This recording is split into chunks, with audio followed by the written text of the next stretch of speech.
अस्सलाम वालेकुम। प्रोग्राम सहाफ़ी में मतीउल्लाह जान, मेरे साथ आज ख़ास मेहमान एजाज़ सैयद, सीनियर जर्नलिस्ट, और उनके साथ साबिक़ अटॉर्नी जनरल फॉर पाकिस्तान जनाब इरफान कादिर।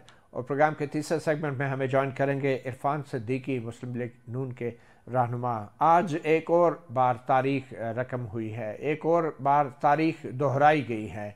एक और साबिक़ वज़ीर आज़म को एक और इलेक्शन से चंद हफ्ते पहले एक और बार 10 साल कैद की सज़ा सुना दी गई है। जी, मैं बात कर रहा हूँ PTI के चेयरमैन इमरान खान को, जिनको साइफर केस में 10 साल की कैद बामुशक्कत सुनाई गई है, और उसके साथ ही साबिक़ वज़ीर ख़ारजा शाह महमूद कुरैशी को भी 10 साल कैद की सज़ा सुना दी गई है। अभी तक तहरीरी हुक्मनामा मंजर आम पे नहीं आया था, मगर जो मालूमात सामने आई हैं उनमें से एक अहम मालूमात जो है वो आपसे हम शेयर करते चलेंगे। उसके बाद मेहमानों की तरफ भी जाएंगे।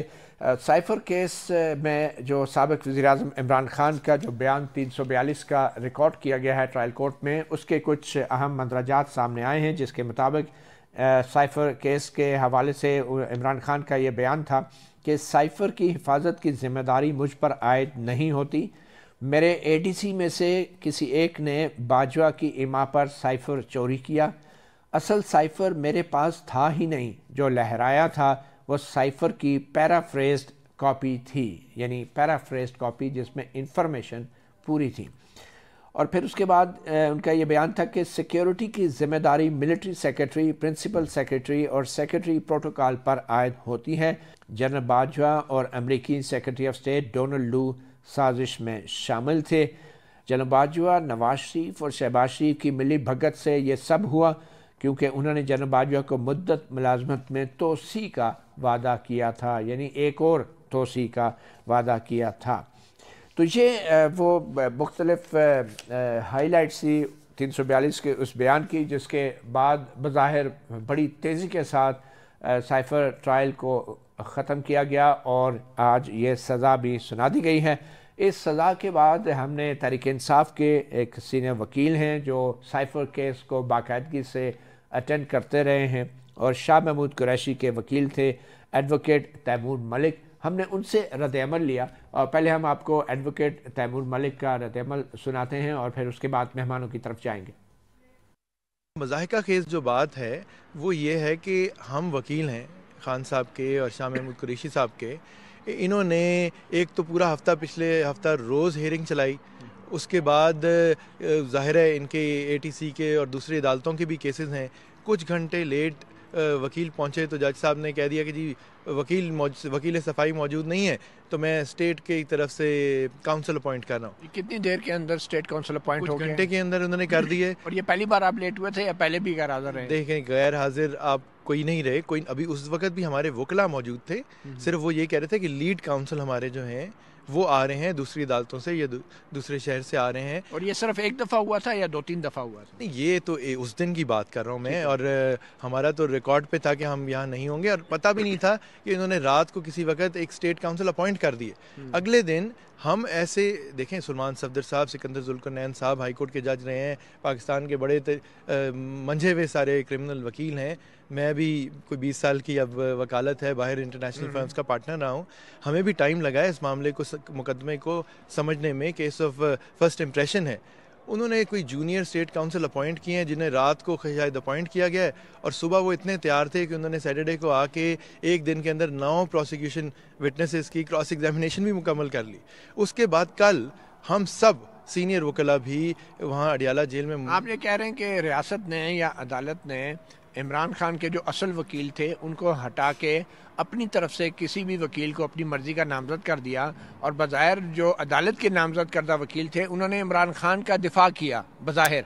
तो असल में कौन थे और उन्होंने वाकई दिफा किया, क्या किया? 5-5 मिनट में जिस तरह सारे प्रोसिक्यूशन विटनेसेस सैटरडे को और उसके बाद कल रात 12 बजे तक अदालत चलती रही है, हमें दरगुजर करके हमने एप्लीकेशंस दी, बाकायदा प्रोटेस्ट किया गया इमरान खान और शाह महमूद कुरैशी की तरफ से कि जी हमारे वकला मौजूद हैं, वो जिरा करेंगे इन विटनेसेस के ऊपर, आप ये क्या कर रहे हैं, हमारा कोई ट्रस्ट नहीं है in the council that you have appointed. उस सब चीज़ों को नज़रअंदाज करते हुए साबिक़ अटॉर्नी जनरल इरफान कादिर हमारे साथ हैं। इरफान कादिर साहब, आपने सुना एडवोकेट तैमूर मलिक को, तहरीक इंसाफ के शाह महमूद कुरैशी के वकील थे, क्या आप समझते हैं कि साइफर केस में जो इमरान खान और शाह महमूद कुरैशी को 10 साल कैद की सज़ा सुनाई गई, ये सज़ा जो है फेयर ट्रायल के अमल करने के बाद हुई? Was it a fair trial? देखें, ये वकील साहब ने जो बातें की हैं, अगर हम इनको ये मान लें कि ये दुरुस्त है, तो ये फिर फैसला जो है ये हाई कोर्ट में अपील में ये सेटिसाइड हो जाएगा। अच्छा, तो आप ये कहना चाह रहे हैं कि वाकई ये फेयर ट्रायल नहीं था? देखें, अपेरेंटली जो है ना, सिर्फ इंसाफ होना नहीं चाहिए बल्कि होते हुए नज़र आना चाहिए। और एक तो इसका आप टाइमिंग देखें कि इलेक्शन जो है वो बिल्कुल होने वाले हैं और एन इलेक्शन के करीब आके इसका फ़ैसला दिया गया है। दूसरी बात यह है कि माजी में जितने भी वज़ीर आज़म के ख़िलाफ़ इस किस्म के फ़ैसले आए हैं, उससे उनकी जो सियासी पार्टियां हैं, सियासी कुव्वत जो उनकी है वो कम नहीं हुई, बल्कि इन अ वे वो ज़्यादा मुस्तहकम हुई है। चलिए, वो तो एक सियासी साहब को फांसी दे दी गई थी, लेकिन मैं सिर्फ आपसे जानना चाह रहा था कि ये जो उन्होंने कहा कि अदालत की तरफ से वकील नामजद किए गए कि वो इमरान खान और शाह महमूद कुरैशी की वकालत करें, सरकारी तौर पे वकील दिए गए, क्या ये कानूनी तरीक़ाकार भी होता है और किन हालात में ऐसा किया जाता है? देखें, इस पे तो अभी फैसला आया ही नहीं है। जब तक उनका रिटन फैसला इस सारे एस्पेक्ट्स में पढ़ूंगा नहीं, इस पे तो मैं नहीं कमेंट कर सकता ना जी। लेकिन अपेरेंटली जो कुछ इन्होंने वकील साहब ने कहा, अगर ये बात सही है तो ऑब्वियसली इसके साथ फिर और भी फैक्टर्स जो है उनको कंसिडर किया जाएगा। उसमें टाइमिंग भी देखा जाएगा, उसमें साबका फैसलों में देखा जाएगा। जिस तरह मियां नवाज शरीफ की कन्विक्शन हो गई थी हेलीकॉप्टर केस में, फिर पनामा में, वो सारा कुछ सेटिसाइड हो गया था। तो ये सारी चीज़ों को अगर क्यूमुलेटिवली देखा जाए, इकट्ठा करके देखा जाए, तो मेरी बतौर एक लीगल एक्सपर्ट के यही राय है और एक तजर्बा रखने वाले के इस मामले फील्ड में मेरी ये राय है कि ये सेटिसाइड हो जाएगा जब ये अपील में जाएगा। तो आप ये कह रहे हैं कि ये जो भी फैसला आया है, ये अदालत ने किसी सियासी वजह की बुनियाद पे ये फैसला दिया है और इलेक्शंस के बाद ये मामला फिर सेटिसाइड भी हो सकता है?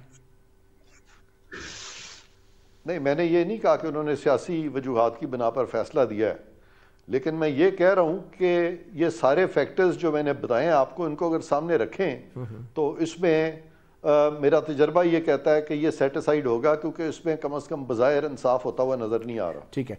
अच्छा, एजाज़ सैयद साहब की तरफ हम जाएंगे। एजाज़ सैयद साहब, बहुत शुक्रिया, हमें आपने वक्त दिया। आप इस वक्त कुछ दूर हैं हमसे, आप भी साइफर केस को बहुत क्लोजली देखते रहे हैं, तो आपके ख्याल में ये जो सज़ा सुनाई गई है 10 साल कैद की इमरान खान और शाह महमूद कुरैशी को, बतौर एक रिपोर्टर आप कैसे देखते हैं सज़ा को? क्या ये कानून के मुताबिक थी या कोई सियासी हिकमत थी? मदी भाई, बहुत शुक्रिया। मदी भाई, बात यह है कि जो केस प्रोसिक्यूशन ने तैयार किया, अगर उसके पेपर के ऊपर देखें तो केस तो उन्होंने तगड़ा तैयार किया, विटनेसेस भी वो तगड़े लेके आए, और जाहिर है जब केस आपका तगड़ा तैयार हो, कागजात तगड़े हों, विटनेसेस पक्के हों, तो फिर सजा ही होती है। एक तो ये एस्पेक्ट है ना उसका जो आप पूछ रहे हैं, लेकिन एक और भी एस्पेक्ट है कि पाकिस्तान की एक हिस्ट्री भी है। पाकिस्तान में जो फॉर्मर प्राइम मिनिस्टर्स जो हैं उनको सजाएं भी दी जाती रही हैं, और क्यों दी जाती रही हैं ये भी आपको और हम सबको पता है। इशू ये है कि क्या जो साबिक वज़ीर आज़म को जो सजाएं दी जाती रही हैं, मौजूदा जो सजा है उसमें और उनमें फ़र्क क्या है? मेरे ख्याल में फ़र्क सिर्फ एक है कि जब भी साबिक वज़ीर आज़म बेनज़ीर भुट्टो साहिबा को सज़ा हुई थी, नवाज शरीफ साहब को सज़ा हुई थी, भुट्टो साहब को सज़ा हुई थी, और भी वज़ीर आज़म को सज़ा होती थी, उसमें और इसमें फ़र्क इतना ही है कि बाकी सारे पॉलिटिशियंस जो है वो एक दूसरे के चाहे जितने भी मर्जी खिलाफ हों उस सज़ा की मजम्मत करते रहें और फिर बाद में मिल बैठते रहें। तो ये जेस्चर जो है ना अभी तक खान साहब की तरफ से आया नहीं है। गो कि ये भी तारीख का उसी सीक्वेंस में लिखा जाएगा कि पाकिस्तान में जो प्राइम मिनिस्टर्स हैं जब उनकी स्टैब्लिशमेंट से लड़ाई हो जाती है तो वो बाहर निकल जाते हैं, और बाहर निकल जाते हैं तो फिर उनके ऊपर केस होता है और सजा भी हो जाती है। तो ये केस दुरुस्त और गलत ये एक टोटल अलग मामला है, लेकिन जो हिस्ट्री का जो पैटर्न है वो टोटल अलग मामला है।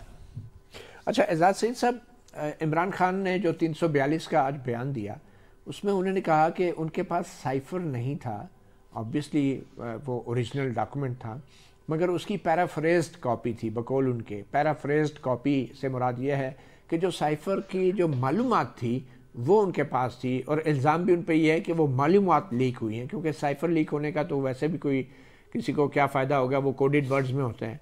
तो आप समझते हैं कि इमरान खान ने बुनियादी तौर पे तस्लीम किया है कि वो मालूमात जो हैं उनके हाथ से जो खुफिया मालूमात थे वो निकली हैं या गुम हुई हैं या आगे शेयर हुई हैं या सियासी मकसद के लिए उन्होंने इस्तेमाल किया? क्या ये चीज़ आपको लगता है कि साबित हुई है अदालत में, जिसकी बुनियाद पे ये 10 साल की कैद की सज़ा सुनाई गई? देखिए, इमरान खान का जो बयान है और साथ ही साथ जो विटनेसेस का बयान है, वो तो इस बात का एडमिशन है कि जो साइफर में मालूमात थी वो प्राइम मिनिस्टर को दी गई थी। ज़ाहिर है प्राइम मिनिस्टर कोड्स तो नहीं पढ़ सकते। प्राइम मिनिस्टर को जो मालूमात दी जाती हैं वो डी कोड करके दी जाती हैं। वो डी कोडेड मालूमात खान साहब को दी गई और उन डी कोडेड मालूमात को उन्होंने बाद में अपने पॉलिटिकल मकासद के लिए इस्तेमाल किया। तो खान साहब का जो स्टेटमेंट है वो तो in line with the case of the prosecution है। In many ways it's also admission कि ये उनके पास मालूमात आई थी। बाकी अगली बात वो ये करते हैं कि जो साइफर है वो मिलिट्री सेक्रेटरी ने, दो में से किसी एक मिलिट्री सेक्रेटरी ने चुरा लिया। अब सवाल ये नहीं है ना, सवाल तो ये है कि 9 तारीख को उनको साइफर जब 9 मार्च को 2022 को दिया गया तो प्राइम मिनिस्टर को सिर्फ ये चीजें फॉर आइज ओनली होती हैं, लेकिन प्राइम मिनिस्टर साहब ने, फॉर्मर प्राइम मिनिस्टर ने वो मालूमात अपने पास रख ली और उन्होंने वो डॉक्यूमेंट अपने पास रख लिया जो आमतौर पे कोई प्राइम मिनिस्टर करता नहीं है। ठीक है। और फिर वो बाद में डॉक्यूमेंट गुम हो गया और वो डॉक्यूमेंट बाद में आपको पता है एक अमरीकी अखबार में शाया हुआ, जो कि अमरीकी एक ऐसे जर्नलिस्ट की तरफ से शाया किया जो पीटीआई का जो नैरेटिव है वो आगे बढ़ाने की जरूरत है। ठीक है। अच्छा इरफान कादर साहब, बतौर साबिक अटॉर्नी जनरल फॉर पाकिस्तान, आप समझते हैं कि जो साइफर, जैसे कि एजाज ने कहा, ये पूरा उसका मतन जो है एक अमरीकी वेबसाइट पे शाया भी हुआ, तो क्या इससे वाकई कौमी सलामती ख़तरे में पड़ी? क्योंकि जो मालूमात अभी तक सामने आई हैं वो ऑब्वियसली एक अमरीकी सफारतकार की पाकिस्तानी सफारतकार के साथ बड़ी ही कंट्रोवर्शियल किस्म की इंफॉर्मेशन है जो पब्लिक हुई, तो इससे वाकई कौमी सलामती को ख़तरा पड़ा? ये साइफर का जो मौक़िफ़ है ये तो पेश किया गया था, उस वक्त कासिम सूरी ने पेश किया था जब उन्होंने नो कॉन्फिडेंस पे वोट को रोक दिया था, वोटिंग को रोक दिया था, और फिर कौमी असम्बली जो है वो भी तलील कर दी गई थी और काबीना भी ख़त्म कर दी गई थी। तो ये तमाम चीज़ें जो हैं मुल्की सालमियत को तो ज़बरदस्त धचका लगा उस वक्त जबकि इस तरह की चीज़ की गई थी, और सुप्रीम कोर्ट ने इस मौक़िफ़ को पूरी तरह से रद्द कर दिया था। और आप जानते हैं कि एक जज साहब जो है उन्होंने तो लिखा था कि कॉन्स्टिट्यूशन से खिलवाड़ है, ये फ्रॉड है कॉन्स्टिट्यूशन पे। इस पे तो किसी ने केस ही नहीं बनाया। असल कौमी सलामती का मामला तो ये था कि आइन से खिलवाड़ किया गया था, एक माइनॉरिटी को उस वक्त इम्पोज करने की कोशिश की गई थी मेजॉरिटी पे। जजेस जो थे कुछ इनके साथ पुष्टपनाही कर रहे थे, वो हम ख्याल जजेस जो थे, उन सारों पे तो कोई अभी तक कोई मामला बना ही नहीं है। और ये जो जब असल चीज़ आप छोड़ देते हैं, जो मेन जो कॉन्स्टिट्यूशन को ओवरथ्रो करने की कोशिश की गई थी उसको जब आप छोड़ देते हैं और फिर आप केस को खुद ही उसकी जो स्ट्रेंथ्स हैं उसको खुद ही कमज़ोर कर देते हैं और फिर आप ऐसे टाइमिंग पे फैसला देते हैं तो खुद ही आप अपने आप को कमज़ोर कर लेते हैं। ये तो अच्छा खासा केस बनता था इनके खिलाफ। अच्छा, लेकिन वो केस उस तरीके से बनाया ही नहीं गया। अच्छा, आप समझते हैं कि ये बात हो रही थी कि इस केस में सज़ाए मौत भी हो सकती थी इमरान खान और शाह महमूद कुरैशी को, मगर 10 साल की कैद की सज़ा सुनाई गई है, तो आपके ख्याल में वो कौन सी ऐसी वजूहात होंगी जिससे ये मामला सज़ाए मौत तक नहीं जा सका?